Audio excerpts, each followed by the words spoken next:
நீரின்று அமையாது உலகனின் யார் யார்க்கும் வானின்று அமையாது ஒழுக்கு.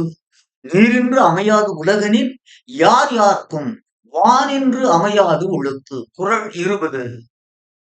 இப்பூமியில் யாராக இருந்தாலும், அரசனாக இருந்தாலும், ஆண்டியாக இருந்தாலும் நீரின்றி வாழ்தல் இயலாது.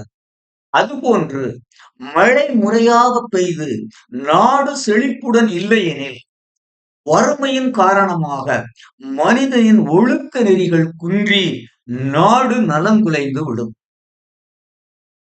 மழை முறையாக பெய்து நாடு செழிப்புடன் இல்லையெனில் வறுமையின் காரணமாக மனிதனின் ஒழுக்க நெறி குன்றி நாடு நலங்குலைந்து விடும். அதாவது முறையான மழை இல்லையெனில் நாட்டின் சிறப்பும் ஒழுக்கமும் குன்றிவிடும். முறையான மழை இல்லையெனில் நாட்டின் சிறப்பும் ஒழுக்கமும் குன்றிவிடும்.